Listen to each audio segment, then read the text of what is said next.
Olá, amigos, bom dia. Ponto de Vista Saúde está começando. Bom dia, professor Hamid. Bom dia. Professor Hamid, para quem nos acompanha há muito tempo, já sabe. Quem está chegando agora, fica sabendo. Professor Hamid é o consultor desse programa e professor da nossa UFTM. Professor, que história é essa de que os números relacionados ao câncer aumentarão 75%? O que está provocando isso?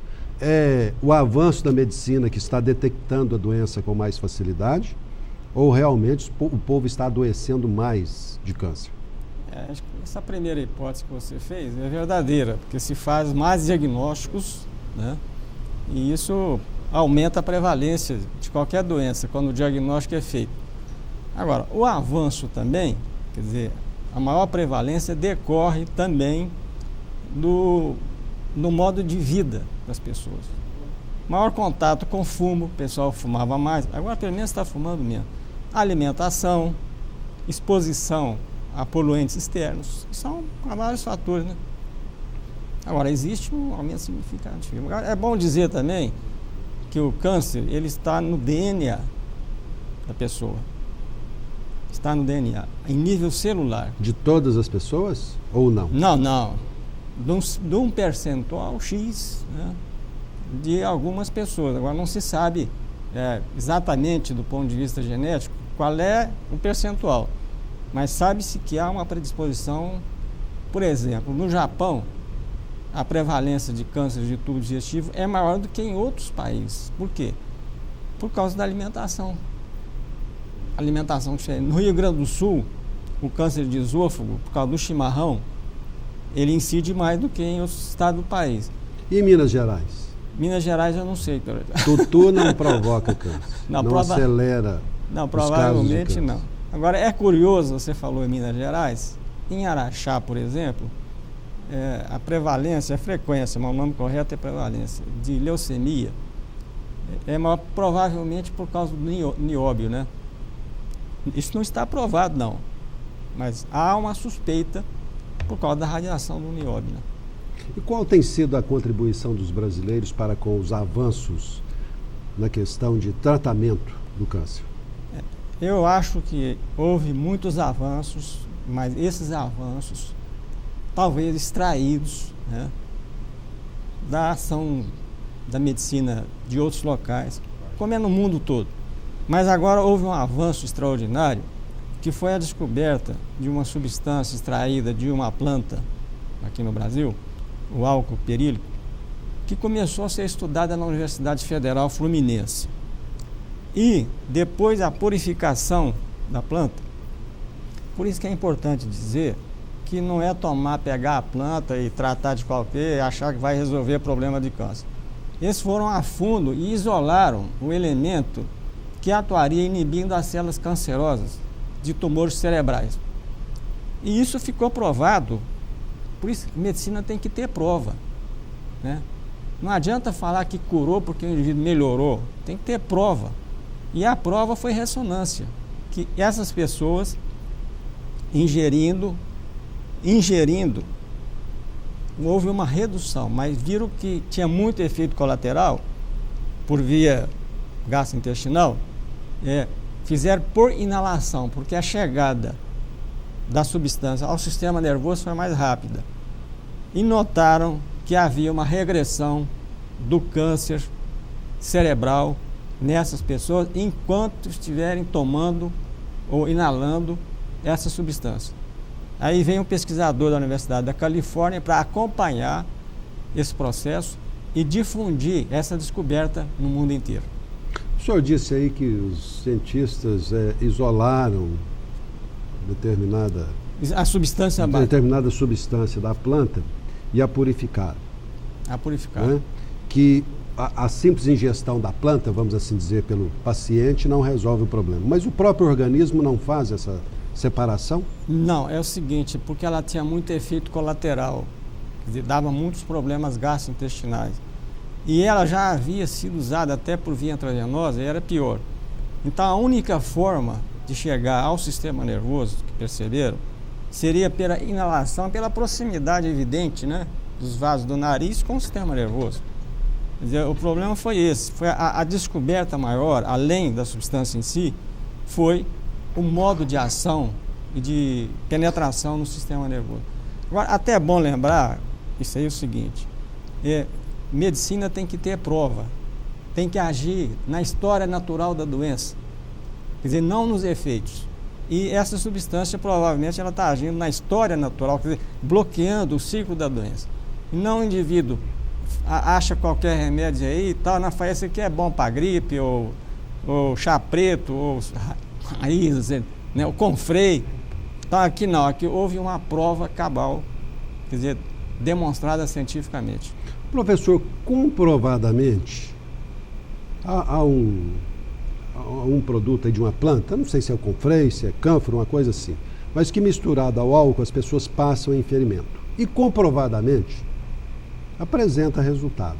Não, mas isso pode ocorrer sim, porque olha aqui, a maioria dos medicamentos, eles vêm na natureza. Por exemplo, o digital, que é um remédio para coração, né, usado para melhorar a contratividade, ele foi extraído de uma planta chamada dedalheira, porque parece digital, porque parece com o dedo. E muitos, os antibióticos vêm da natureza, dos fungos.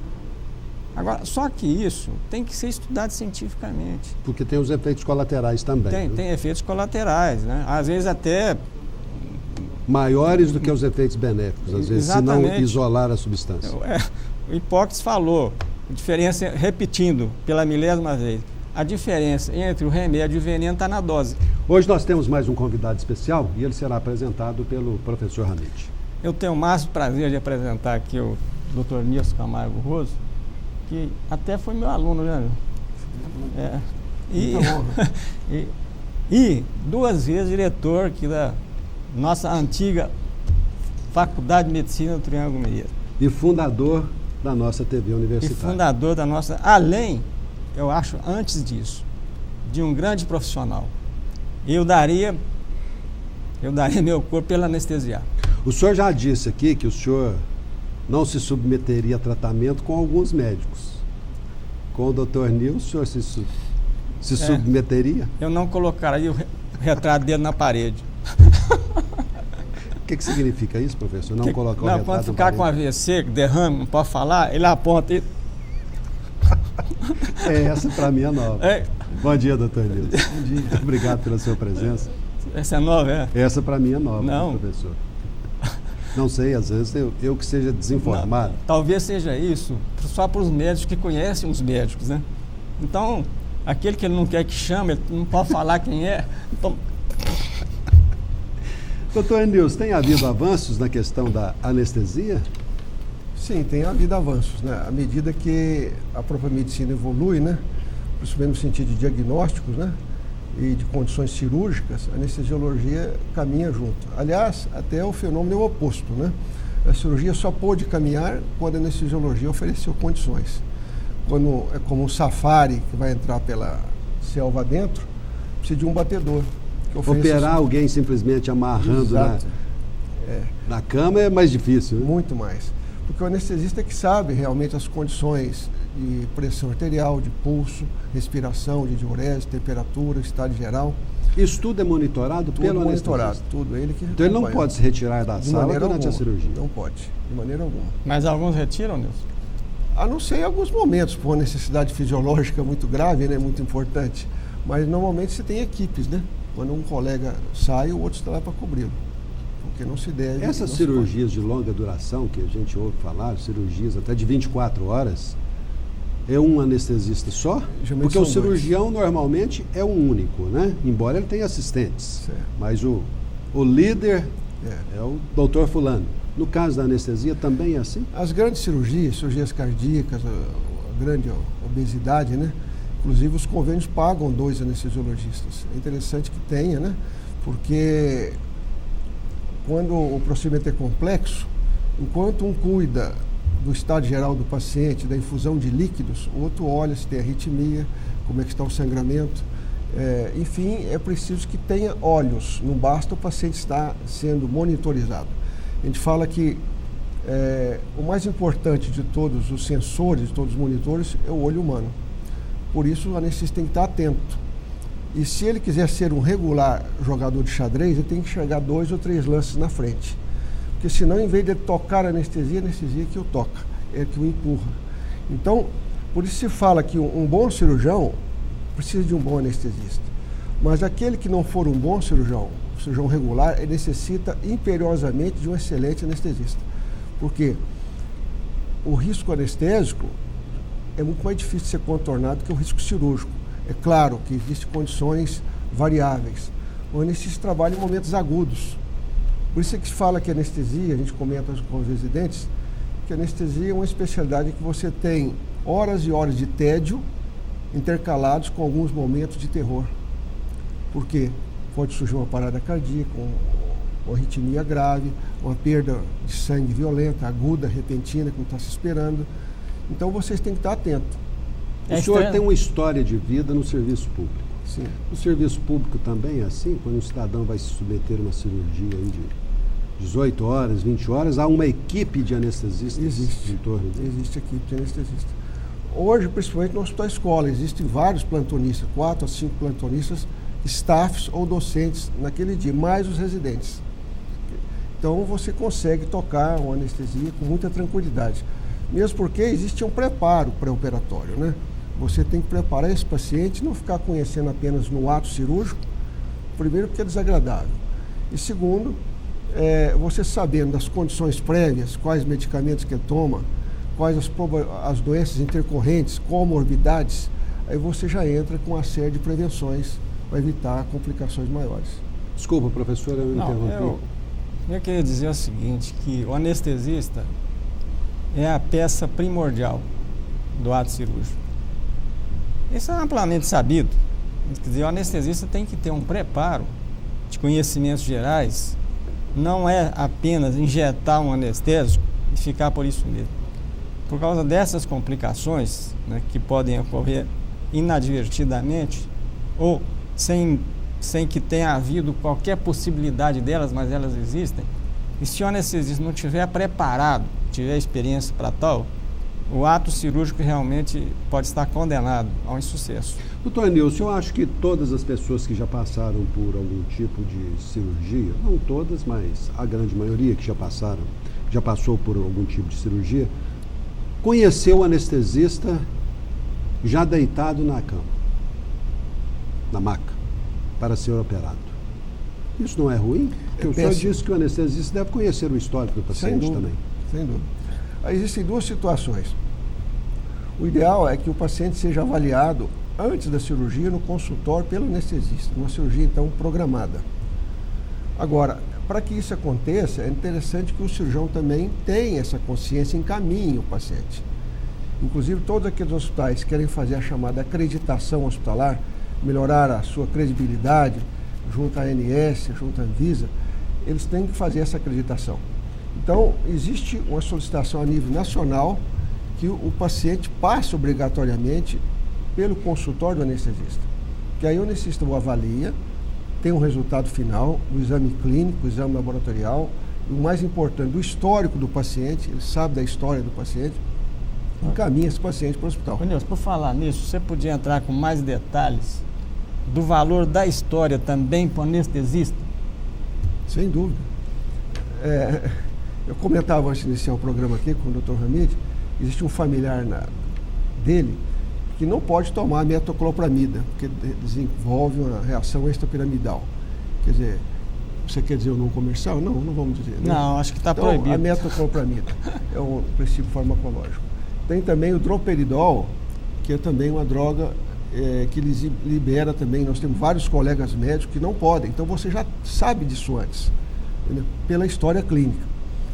Agora, quando o paciente é examinado pelo anestesista, encaminhado ao hospital, se tem um outro anestesista, pelo menos já tem a ficha de avaliação. Ele se apresenta ao paciente e diz, olha, o senhor foi examinado pelo colega fulano, o seu caso aqui é baixo risco, ou médio risco, ou alto risco, dependendo, claro, da complexidade da cirurgia, depende também do estado geral do paciente e de futuros problemas intercorrentes, que pode existir uma série de situações intercorrentes. Bom, nessa situação, o anestesista, então, pode e deve iniciar a anestesia, o ato anestésico, né? Mas é interessante que ele conheça o paciente, porque a primeira questão que ele tem que conseguir do paciente é confiança. Quando você tem confiança numa pessoa, pouco precisa de medicação pré-anestésica para sedar, a não ser quando é uma criança, que ela não entende, tirado do braço do pai, da mãe, né, repetidamente colocado num ambiente estranho. Então você tem que dar uma medicação pré-anestésica a essa criança. Mas um adulto, se você consegue cativá-lo, dissolver todas as dúvidas que ele tem, dissipar essas dúvidas, você consegue a confiança e ele vai muito mais sereno para a cirurgia. Pelo que eu entendi, há contraindicação na questão da anestesia, então, dependendo do histórico do paciente. Não existe. Ou algumas cautelas adicionais, especiais? Existe cautelas, não existe contraindicação. A minha pergunta, doutor, não existe contraindicação. É pelo seguinte aspecto. Então é direito do paciente de ter uma conversa com o anestesista fora do centro cirúrgico?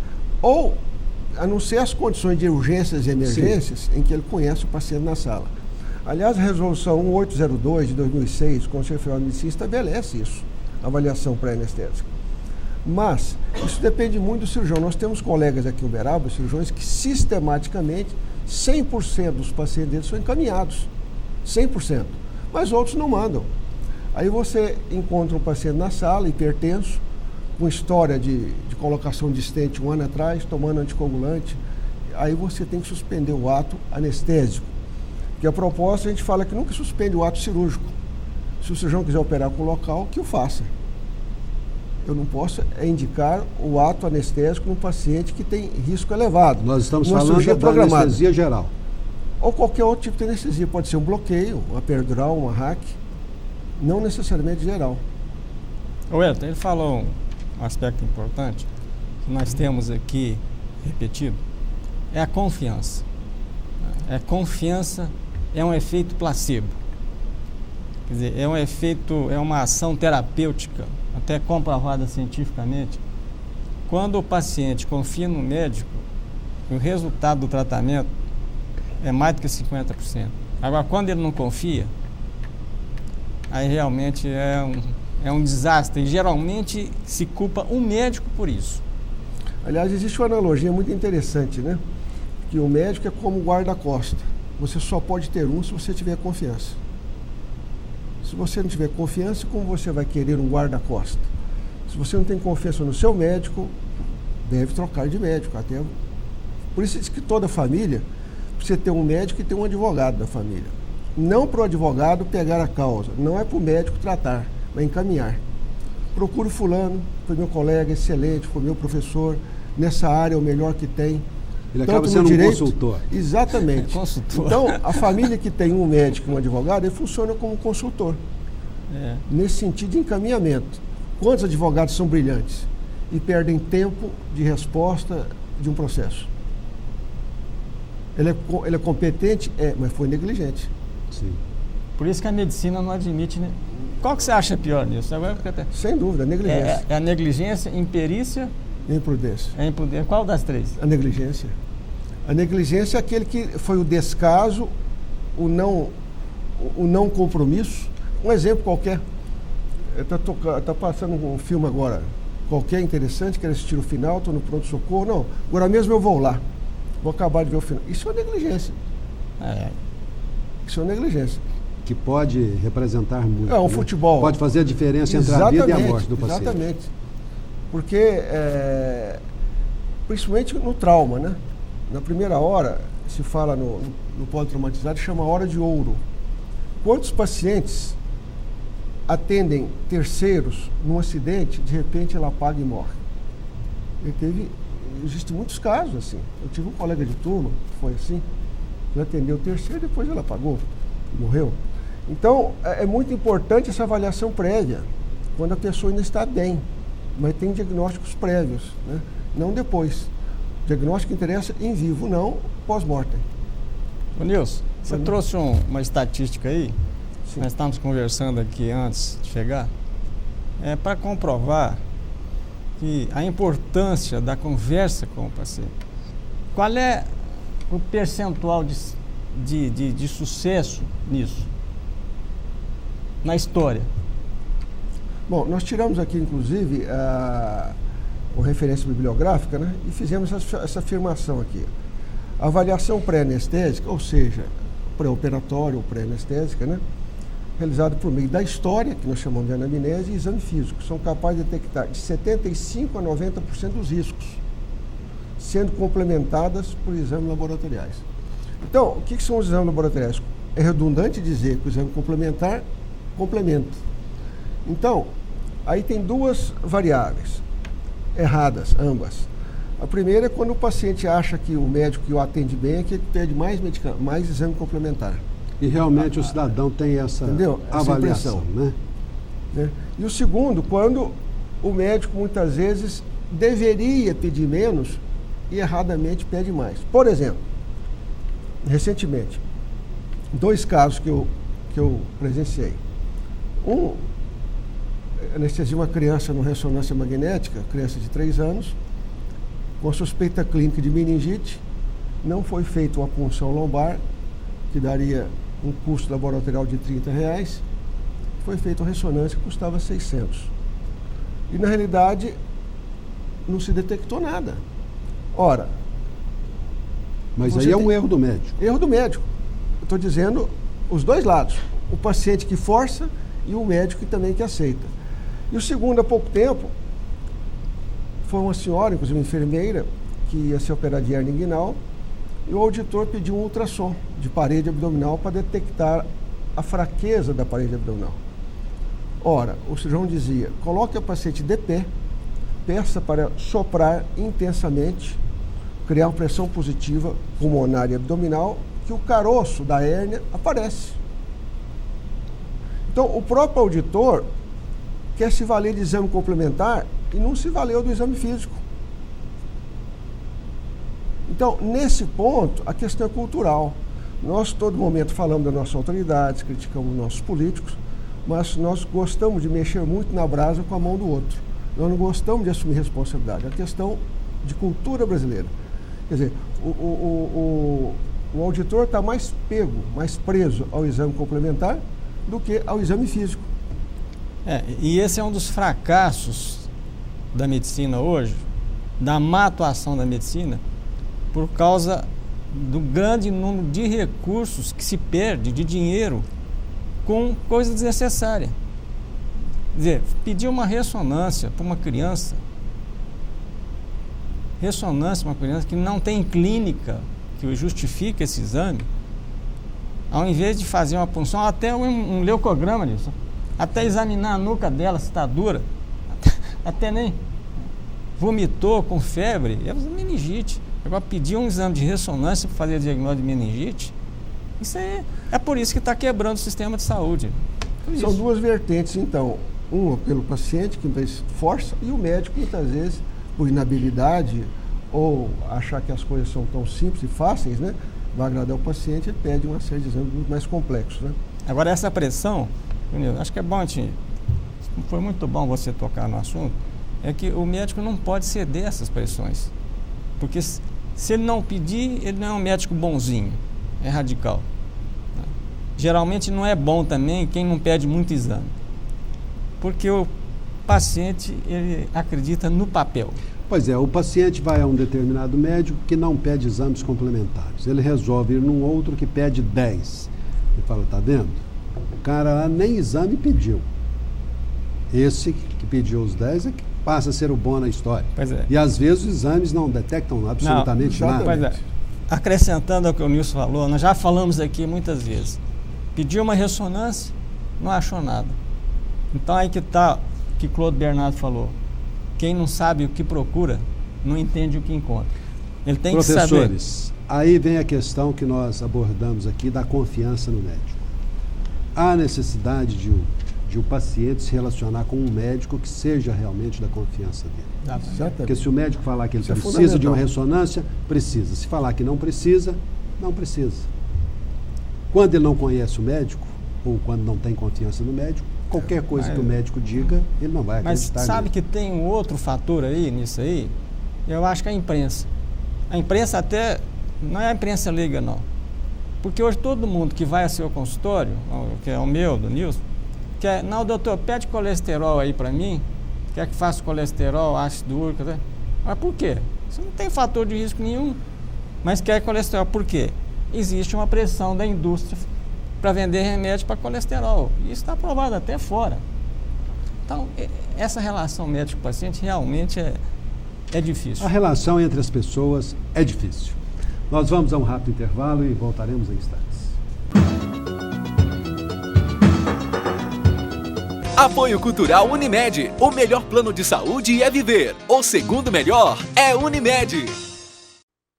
Ponto de Vista Saúde está de volta. Nós estamos conversando com o professor Hamid Alexandre Cecim, que é consultor deste programa, e com o professor Nilson de Camargos Russo, que já foi diretor da nossa UFTM, então Faculdade de Medicina do Triângulo Mineiro, por 2 oportunidades. E foi fundador também da rádio e da televisão universitária. Professor Nilson, qual é a origem da anestesia? Porque antes, para se fazer uma amputação, por exemplo, desmaiava o cidadão, dava uma porretada na cabeça dele ou enchia de pinga, né? De aguardente. Ou amarrava. Ou amarrava simplesmente, né? Botava um pano na boca, amarrava.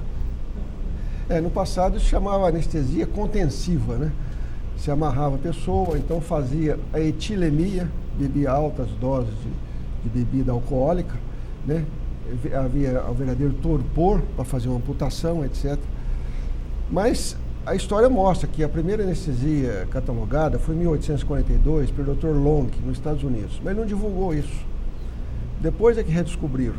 Em 1844 tem o Horace Wells. Mas ele ganhou os louros disso? Há um reconhecimento histórico? Agora existe, mas recentemente, algumas décadas atrás, porque na época ele não publicou. Mas a primeira comprovada de público foi 16 de outubro de 1846, William Thomas Green Morton. Mas é recente isso? 1846. É relativamente recente na história da humanidade. Fez anestesia com éter num paciente chamado Gilbert Abbott, para retirada de um tumor de mandíbula. E ele fez a inalação com éter, o paciente foi colocado em plano anestésico profundo, o cirurgião fez a incisão, o sangue não estava escuro, o paciente respirando bem, e o cirurgião virou para a plateia e falou: olha, senhores, isso não é um embuste, não é uma farsa. Então, o paciente suportou toda a anestesia, teria sido melhor comprovado, porque houve um fotógrafo presente, mas ele desmaiou e não conseguiu fotografar. Então, foi em 1846, a primeira comprovada, inclusive, num anfiteatro com em torno de 20 pessoas, né, em Massachusetts. Médicos ou curiosos? Médicos e curiosos, né?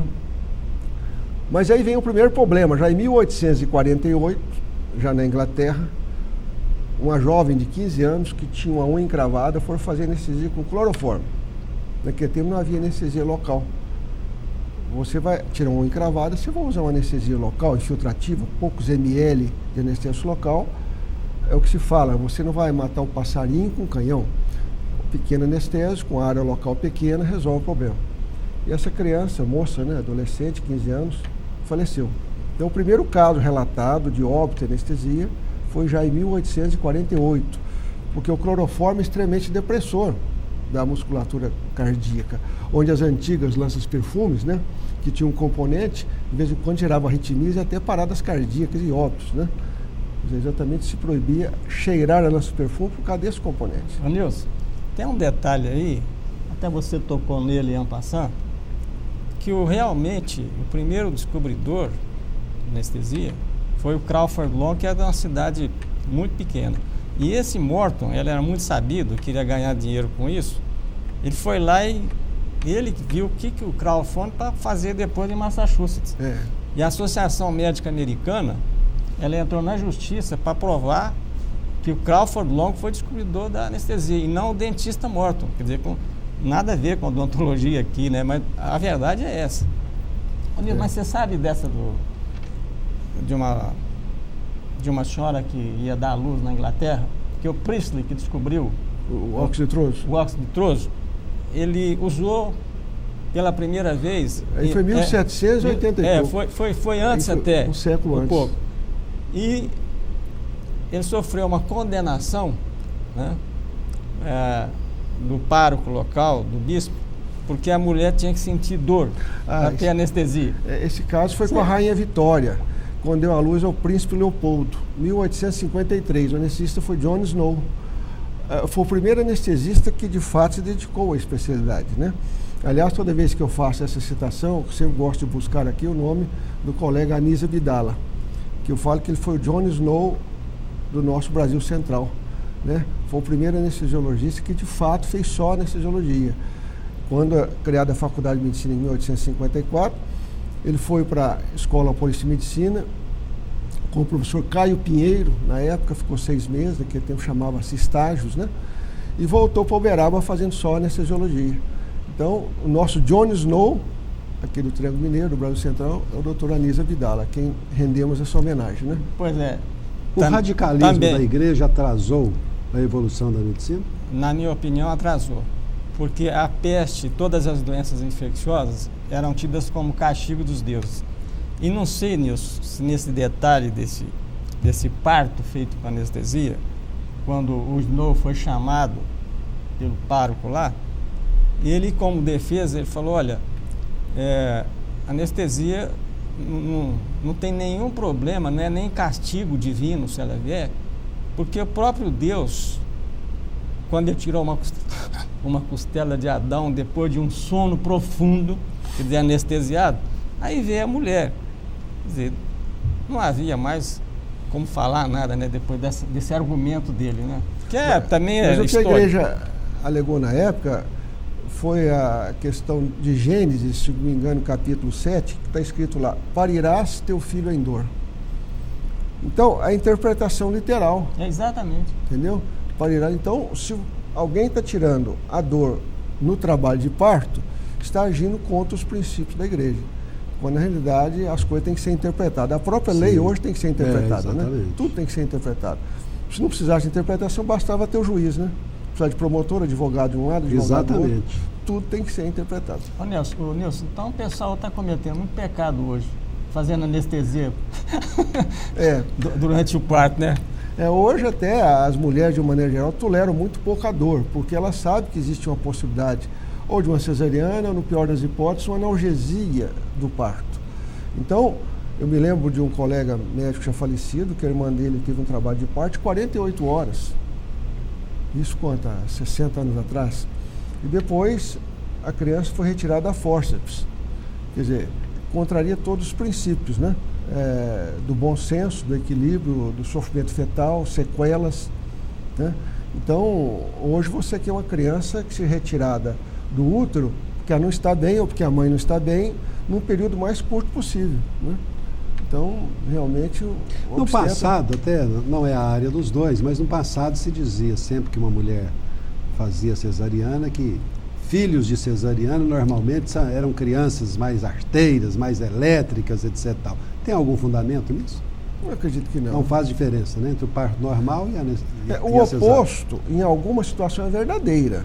Aquele trabalho de parto que foi demorado, muitas vezes o obstetra diz, o tamanho do neném é normal? Ele é macrossômico? Não, é normal. Ele está de apresentação cefálica? Está. A bacia é normal? É normal. Existe alguma coisa que impossibilite? Não. No entanto, apesar disso, não existe dilatação do colo, o processo caminha de uma maneira muito lenta, e aí vem as sequelas, vem o sofrimento fetal, entendeu? Aí se entra numa área perigosa, né? Quer dizer, se existe um déficit de perfusão na placenta, porque a mãe não está bem, ou o neném não está bem, não se sabe se tem uma circular de cordão. Quantas vezes a gente já viu crianças nascerem por cesariana e que tinha circular de cordão, que é o nó do cordão. Não aconteceu nada porque tirou pela cesariana. Fez por parto normal, o nó fecha. E ela vai ficar algum tempo sem sangue. Então, eu já presenciamos muitas vezes isso. Inclusive, há pouco tempo detectamos um caso de 3 nós de cordão. Quer dizer, o cordão, a criança, quando o cordão é longo, ela se envolve e o próprio cordão se fecha. Nilson, não é contraindicação. É quando se anestesia, não há uma diminuição da motilidade do útero, ele fica, entre aspas, mais preguiçoso para expulsar a criança. Esse não pode ser um efeito também, dentro desse que você falou? Aí depende. Se for no caso da cesariana, não tem problema, né? É interessante. Não, fora de cesariana. Agora, no caso da analgesia de parto, Tudo depende do volume injetado, da concentração injetada. Você tem que trabalhar com subdoses, doses bem pequenas, concentrações baixas, a fim de que você possa bloquear apenas a sensibilidade e não a parte motora. A paciente tem que colaborar. Você tem duas forças. A força do períneo chama força de resistência. E a abdômen chama força viva. Então, quando você tira a força viva, que é a capacidade de contrair, entendeu? Aí o neném pode descer e não rodar. Porque a função do períneo, estando com o tônus enrijecido, ele força a cabeça do neném a rodar e nascer. Então, tem que ter um equilíbrio. O problema está na dose, então? E na dose, aí exatamente. seria imperícia ou negligência? Olha, das três? Não seria negligência, seria mais imperícia. Imperícia. Né? Mais imperícia. Então precisa saber qual é a dose, hein? Doutor Nilson, afinal de contas, o que é o choque anafilático que todos nós tememos? Só de ouvir a palavra. O choque anafilático, eu falo muito mineiramente, se parece muito com o lobo do mato. Muito falado e pouco visto. Algumas vezes se consegue até, por uma situação não explicada, dizer que foi um choque anafilático. Mas quem viu a grande imprensa essa semana, a nível de televisão, verificou que existem crianças que desenvolvem ao leite reações anafiláticas graves. Você viu essa semana? Não, não vi. Pois é. Reações ao látex, à luva. Existem, aqui em Uberaba, no serviço de anestesia, foi publicado no Hospital Escola 2 ou 3 casos de cirurgião em que ele abre a cavidade, até então, contato só com a pele, tudo bem. Mas quando ele manipula as vísceras, o látex pode desenvolver uma reação grave. E tem que entrar com adrenalina, com medicações extremamente potentes, senão vai ao óbito, vai à parada cardíaca mesmo. Então, de fato existe. Por isso é que é importante você saber a história do paciente, entendeu?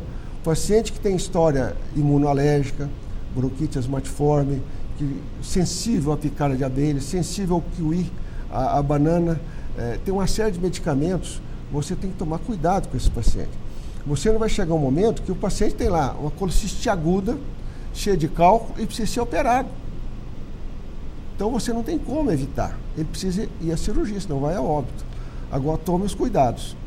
É como você viajar de noite daqui para São Paulo com um trânsito intenso, muita chuva e à noite.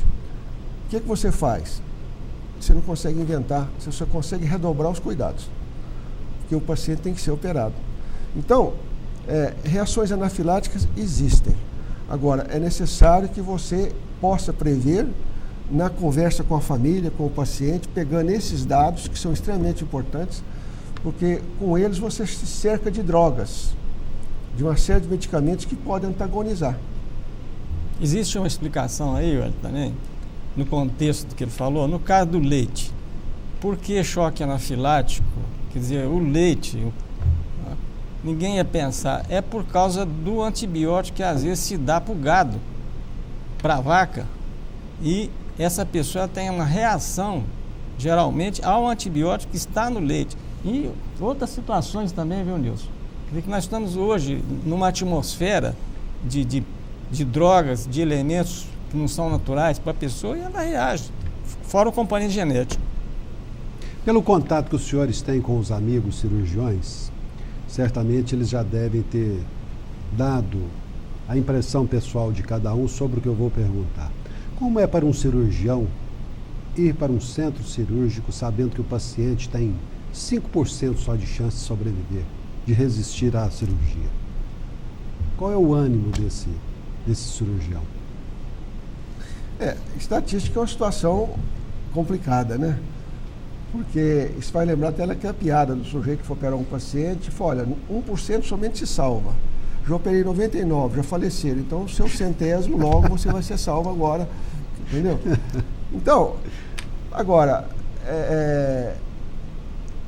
a questão é o seguinte, quantos pacientes, eu já vi vários, receberam extrema-unção e se salvaram. O Ramiro testemunha nosso aqui, que nós olhávamos pacientes aqui em Uberaba, na época que não havia terapia intensiva. Né? Quando eu terminei minha residência, eu fiquei 2 meses fazendo terapia intensiva, porque estava iniciando em São Paulo, tinha começado primeiro no Rio de Janeiro as terapias intensivas, e não tinha quem olhasse os pacientes. O politrauma com o barbitúrico, o tetânico, paciente com septicemia, forma grave. Então, na realidade, a estatística, ela existe, mas você não tem condição de afirmar que aquele 5% ele vai salvar ou vai morrer. Quer dizer, cada caso é um caso. E eu me lembro aqui de um pai, de um sogro, até de um colega anestesista, que há uns 25 anos atrás, ele fez um check-up com um colega cardiologista, perfeito, e esse empresário que já faleceu, ele era perfeccionista, chegava perto de você está fazendo caminhada? Como é que estão os seus triglicéridos? E seu colesterol? Está se cuidando, está com um pouquinho de excesso de peso. Ele falava para todo mundo. E fez o seu check-up. 4, 5 dias depois, sentiu uma dor precordial em casa, não deu tempo de chegar no hospital. Quer dizer, então, o primeiro sinal e sintoma que ele teve da insuficiência coronariana, o primeiro sinal foi a morte. Quer dizer, não houve como. Quer dizer, então, é necessário que você analise caso a caso, né? Quer dizer, pessoas que se cuidam, pessoas que fazem exercício, muitas vezes vão ao óbito, e outros que nunca fizeram, né? Exercício nenhum, estão aí longevos, né? Conseguem a longevidade. Então, esses 5% que você perguntou, a gente tem que enfrentar, entendeu? Mesmo que o coração do cirurgião, do anestesista esteja na boca, ele tem que manter um equilíbrio, né? Por isso que a gente fala que muitas vezes anestesista fora do centro cirúrgico também tem que ser calmo, porque se ele se perde durante o ato, o cirurgião vai atrás, a equipe vai atrás, porque quem garante realmente é o anestesista. Nós vamos a... Pois não, o Roberto Campos, tá interessante aqui, ele disse o seguinte, que a estatística mostra o supérfluo, é igual um fio dental, maior fio dental, como é que chama? Sim, fio dental mesmo. Fio dental. Mostra o supérfluo e esconde o essencial. Nós vamos a um rápido intervalo e voltaremos em instantes. Apoio Cultural Unimed. O melhor plano de saúde é viver. O segundo melhor é Unimed.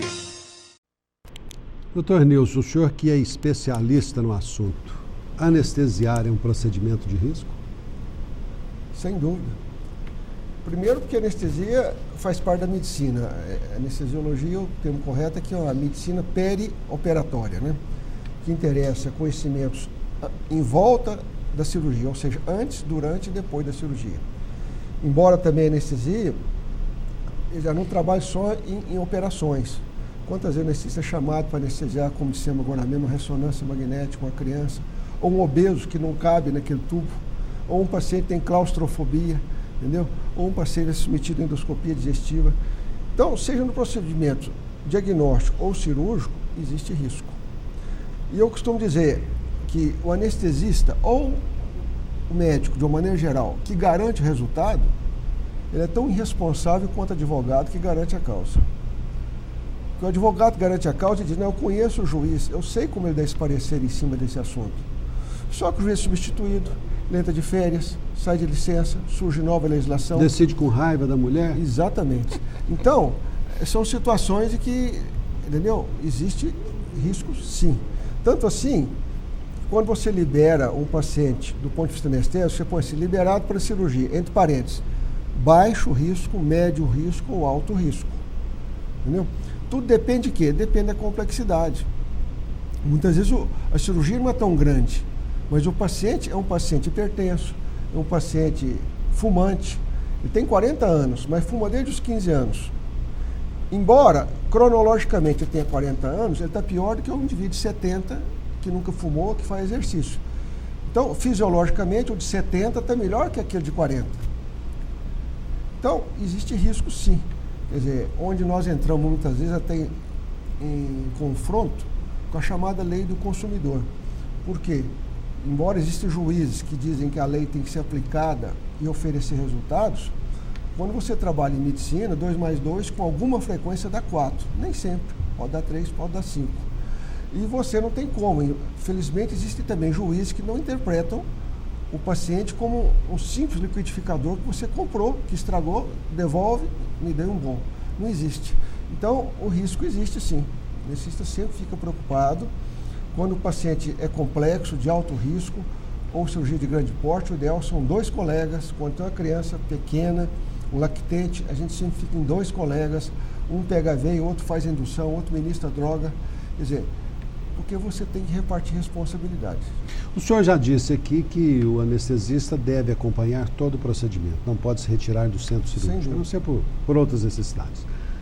Mas o paciente é levado para o quarto ainda sedado.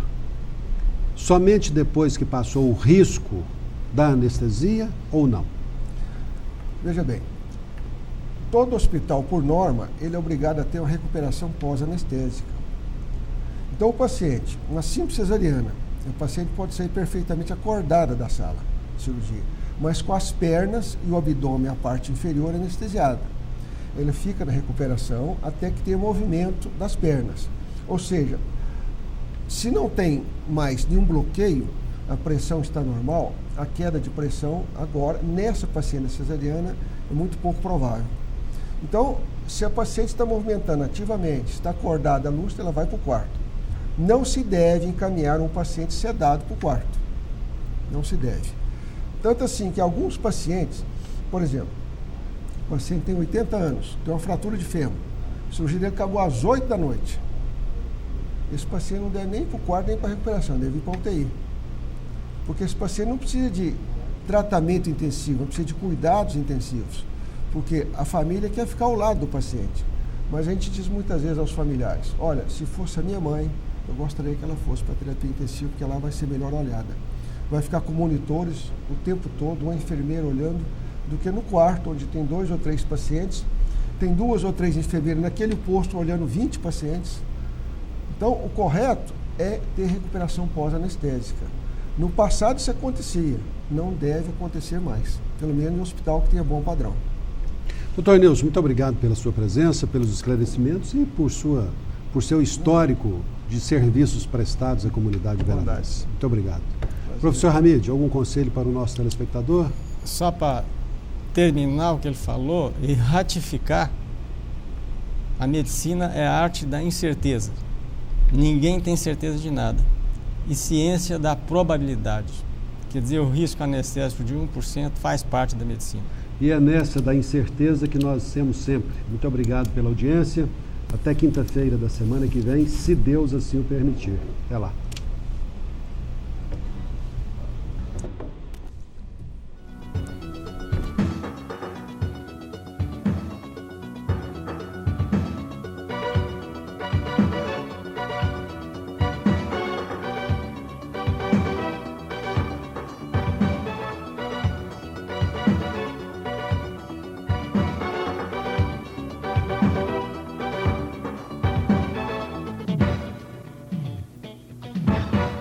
Apoio Cultural Unimed. O melhor plano de saúde é viver. O segundo melhor é Unimed.